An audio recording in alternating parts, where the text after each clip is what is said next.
Welcome to my channel. स्वागत करते हैं आपका आज फिर अपने इस यूट्यूब चैनल पे। दोस्तों, आज की जो हमारी क्लास है वो शंकु से रिलेटेड है। इसमें हम लोग सवाल तो नहीं, लेकिन शंकु होता क्या है, शंकु के बारे में एकदम विस्तृत जानकारियाँ देंगे हम आपको। शंकु में हम लोग क्या निकालते हैं, इसमें क्या क्या चीज़ें होती हैं, कैसे हम जानते हैं शंकु का निर्माण कैसे होता है, शंकु बनता कैसे है, हर एक चीज़ हम आपसे इसमें साझा करेंगे। तो प्लीज़ वीडियो पे लास्ट तक बने रहिएगा। अगर वीडियो पसंद आए तो वीडियो को लाइक करिएगा, चैनल को सब्सक्राइब नहीं किए तो चैनल को सब्सक्राइब कर लीजिएगा। तो आइए दोस्तों, देखते हैं शंकु क्या होता है। देखिए, हम आपसे बताएं, ये एक आकृति है, मैंने आपके सामने ली है और आप जानते हैं कि ये आकृति कौन सी आकृति है। आप बोलेंगे त्रिभुज है, मैं बोलूँगा कौन सा त्रिभुज है, तो आप बोलेंगे समकोण त्रिभुज है। क्यों?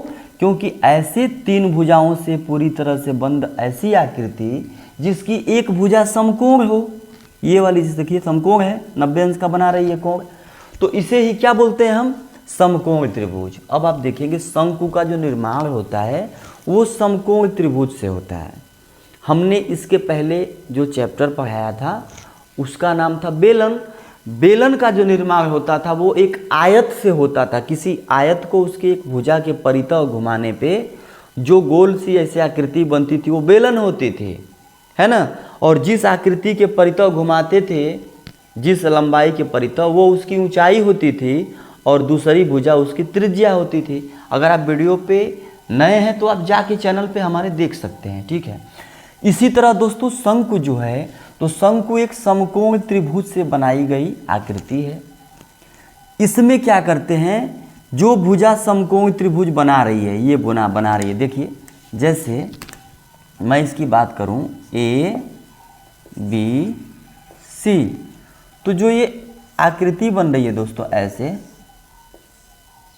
ये जो समकोण त्रिभुज है, तो जिस भुजा के परितः, देखिए ये वाली है ऐसे, तो समकोण त्रिभुज को बनाने वाली जो भुजा इसको समकोण बनाती है, मतलब ये वाली ए बी, अगर इसी के परितः इसको अगर हम गोल से घुमा दें, ऐसे ऐसे हम लिए हैं, इसको अगर हम गोल गोल ऐसे घुमा दें दोस्तों, ऐसे इसको स्थिर रख के एक जगह पे ऐसे गोल गोल घुमाएंगे तो जो आकृति बनती है वही होती है शंकु। जैसे मैं आकृति की बात करूं, आकृति में बनाऊं, तो ये होता है दोस्तों शंकु।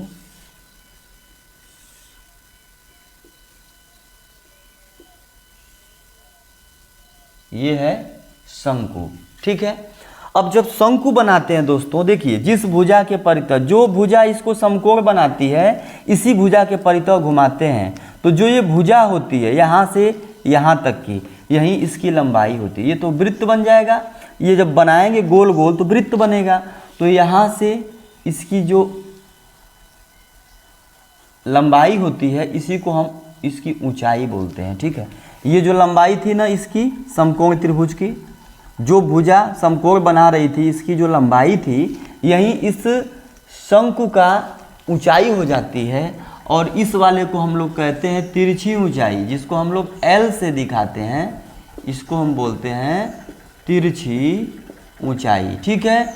ये हो जाती है इसके आधार की त्रिज्या, ये हो जाती है इसके आधार की त्रिज्या। आप जानते हैं ये आधार है। अगर हम जोकर की टोपी आप देखे होंगे दोस्तों, जोकर की टोपी को ऐसे सतह पे रख दें ज़मीन पे, तो ऐसे ऊपर नुकीला होता है ना। मंदिर आप देखे होंगे, कुछ चीज़ें ऐसी होती है एकदम ऊपर नुकीला, ऐसे गोल में राउंड राउंड आके आती हैं, तो वो होता है हमारा शंकु की आकृति, ठीक है। तो इसमें ये इसके आधार की त्रिज्या हो जाती है, आधार की त्रिज्या ये हो जाती है ऊंचाई, और ये हो गई इसकी तिरछी लंबाई। अब इससे रिलेटेड कुछ चीज़ें सीखते हैं। सबसे पहले कि हम शंकु के बारे में लिख देते हैं, शंकु कहते किसे हैं, तो आप लिखेंगे किसी समकोण त्रिभुज में, समकोण त्रिभुज में समकोण बनाने वाली, समकोण बनाने वाली रेखा को किसी समकोण त्रिभुज में समकोण बनाने वाली रेखा के परितः घुमाने पर जो आकृति का निर्माण होता है, चाहे जो आकृति बनती है वही ठोस आकृति, चाहे वही आकृति या वही ठोस आकृति क्या कहलाती है? शंकु, या इसको लंब वृत्तीय शंकु भी बोलते हैं दोस्तों। लंब वृत्तीय शंकु कहलाती है। ठीक है। अब देखेंगे आप, अगर ये समकोण त्रिभुज था, ध्यान से समझेंगे, ये समकोण त्रिभुज था ऐसे, तो समकोण त्रिभुज में एक रूल भी हम लोग पढ़े थे, पाइथागोरस का प्रमेय। वो पाइथागोरस का प्रमेय क्या कहता था कि जो कोण होता है, जो सबसे लंबी भुजा होती है, उसका जो वर्ग होता है, यानी यल का जो वर्ग होगा वो यच के वर्ग और आर के वर्ग के योग के बराबर होगा।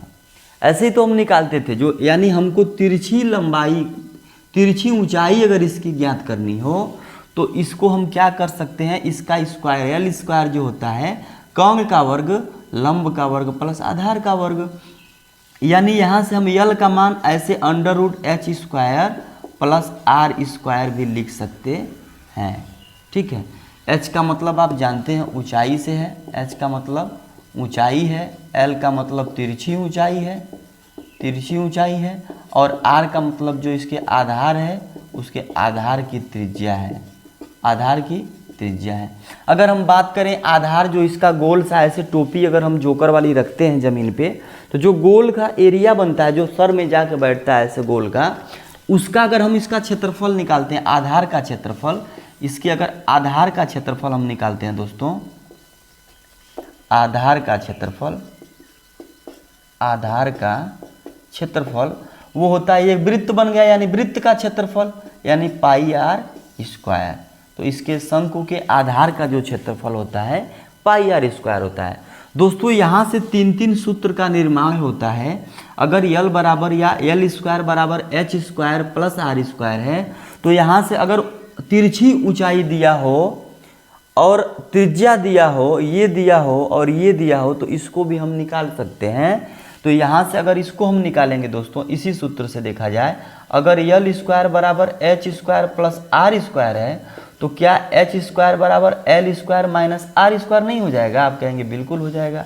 इसी को ऐसे भी किताब में देता है, h बराबर √l² माइनस r²। यहाँ से कभी कभी होता है शंकु की ऊंचाई दी होती है, तिरछी ऊंचाई दी होती है, और हमको त्रिज्या ज्ञात करनी होती है। तो त्रिज्या भी अगर r निकालना चाहे, यहाँ से अगर हम r², तो l² में से ये h² इधर जाएगा तो घट जाएगा, यानी r² बराबर ये हो जाएगा l² माइनस h², या इसी को हम लिख सकते हैं r बराबर l² माइनस h², इसको क्या कर देंगे, वर्गमूल, √। ठीक है, ये वर्ग में था, जब ये हटाएंगे तो एक ये भी सूत्र बनता है, तो ये चीज़ आप ध्यान देंगे।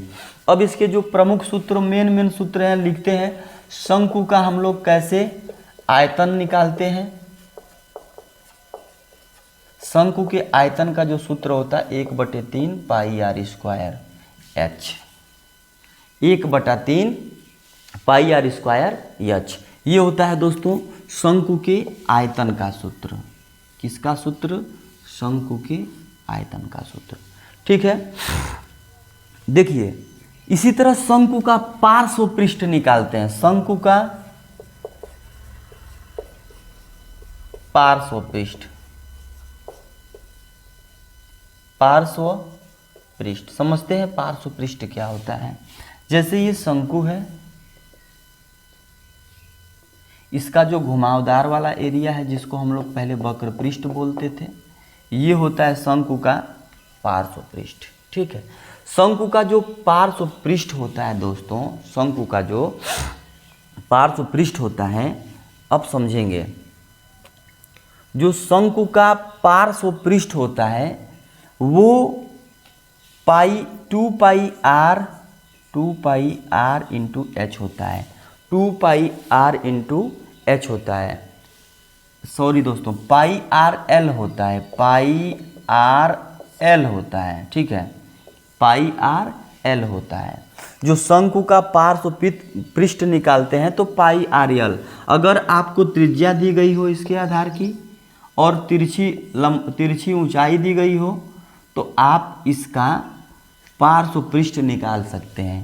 त्रिज्या का तिरछी ऊंचाई में गुणा करके पाई से गुणा कर देंगे। पाई का मान आप जानते हैं 22/7 होता है, ठीक है। तो ये होता है शंकु का पार्श्व पृष्ठ। ऐसे ही शंकु का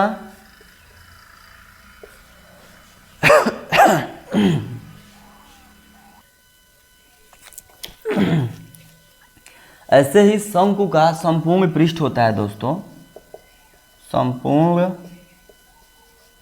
पृष्ठ होता है, वो होता है पार्श्व पृष्ठ, पार्श्व पृष्ठ इंटू आधार का क्षेत्रफल, आधार का क्षेत्रफल। देखिए इसका पार्श्व पृष्ठ, संपूर्ण पृष्ठ का मतलब क्या, जब ये वाला जैसे यहां बनाते हैं, ये R हो गई, ये L हो गई और ये H हो गई। देखिए यहाँ पे हम ऐसे समझिए, ये देखिए शंकु है, इसका जो ये घुमावदार एरिया था वो पार्श्व पृष्ठ था, हमने यहाँ बताया पार्श्व पृष्ठ था। जो नीचे वाला एरिया ये पूरा, ये वाला और ये वाला सारा मिला के क्या हो जाएगा, संपूर्ण पृष्ठ, संपूर्ण पृष्ठ, ठीक है। तो इसका जो पूरा संपूर्ण पृष्ठ निकालते हैं तो यानी कि इसका हम लोग क्षेत्रफल यानी पार्श्व पृष्ठ का अब प्लस इसका, तो उसी तरह लिखे हैं कि पार्श्व पृष्ठ गुणे आधार का क्षेत्रफल, इसका और इसका आपस में गुणे। आधार का मतलब ये वृत्त बना है, आधार का मतलब पाई आर स्क्वायर। पार्श्व पृष्ठ का फार्मूला आया पाई आर एल और आधार का क्षेत्रफल आया पाई आर स्क्वायर, है ना। तो यहाँ से अगर आप पाई आर कॉमन ले लेंगे, पाई आर कॉमन लेंगे तो यहाँ से एल बचेगा, प्लस होगी, क्या लिख रहे हैं हम, प्लस है पार्श्व पृष्ठ प्लस आधार का क्षेत्रफल, इसका क्षेत्रफल और इसका क्षेत्रफल जब हम जोड़ते हैं तो संपूर्ण का आता है। तो पार्श्व पृष्ठ है पाई आर एल और प्लस इसमें आधार का क्षेत्रफल, मतलब ये जो गोल वाला एरिया वृत्त है, वृत्त का क्षेत्रफल इसका होता है पाई आर स्क्वायर। तो पाई आर जब हम कॉमन लेंगे तो यहाँ से एल बचेगा और यहाँ से आर बचेगा। तो यहाँ से ए इसका एक सूत्र निकल के आता है शंकु का संपूर्ण पृष्ठ जो निकालते हैं, total surface area of cone का जो टोटल सरफेस एरिया निकालते हैं वो होता है पाई आर कोष्ठक में एल प्लस आर, ठीक है। यहाँ से अब इसके अलावा शंकु में कोई चीज़ और नहीं होती है दोस्तों। शंकु में आप समझेंगे, एक बार रिवाइजन कर रहे हैं तेज़ी से। एक शंकु जो होता है वो समकोण त्रिभुज से बनाई गई आकृति होती है। शंकु को देखिए, जो समकोण त्रिभुज होता है वो समकोण त्रिभुज में समकोण बनाने वाली भुजा के परितः जब हम उस त्रिभुज को घुमाते हैं तो जो आकृति बनती है वो शंकु होती है। अब देखेंगे समकोण वाली भुजा जिसके परितः हमने घुमाया वहीं इस शंकु की ऊंचाई होती है, और नीचे वाली जो भुजा जो घूमती है वो इस आधार की त्रिज्या होती है। आधार की त्रिज्या ऐसे गोल गोल घुमाएंगे तो ये जो गोल गोल बनेगा एकदम गोल, यहाँ से स्थिर रख के चारों तरफ, तो यही तो त्रिज्या होगी, क्योंकि एक निश्चित बिंदु के चारों तरफ समान दूरी पर खींची गई रेखा ही वृत्त कहलाती है। तो ये नीचे वृत्त बनेगा, ये इसकी ये वाली इसकी त्रिज्या हो जाएगी वृत्त की। अगर ऐसे है ये, ऐसे इसको घुमाएंगे तो यही त्रिज्या बनेगी गोल गोल, ठीक है। ये होती है इसकी तिरछी ऊंचाई, ठीक, ये होती है ऊंचाई, तिरछी लंबाई भी इसको बोल देते हैं लोग। तिरछी ऊंचाई ये थी त्रिज्या, ठीक है। हमने इसका बताया जो वक्र पृष्ठ होता है ये वाला एरिया पाई आर एल होता है, और जो संपूर्ण पृष्ठ निकालते हैं तो वक्र पृष्ठ प्लस इसका भी क्षेत्रफल यानी आधार का क्षेत्रफल। और आधार का क्षेत्रफल क्या होता है, वृत्त है आधार यहाँ पे, तो वृत्त का क्षेत्रफल पाई आर स्क्वायर, तो हम लिखते हैं pi r l plus pi r square, pi r common लेते हैं तो एल प्लस आर बचता है। ये इसके फार्मूले होंगे। इसके बाद अब हम लोग दोस्तों इससे एक्सरसाइज को हल किया जाएगा। तब तक के लिए जय हिंद।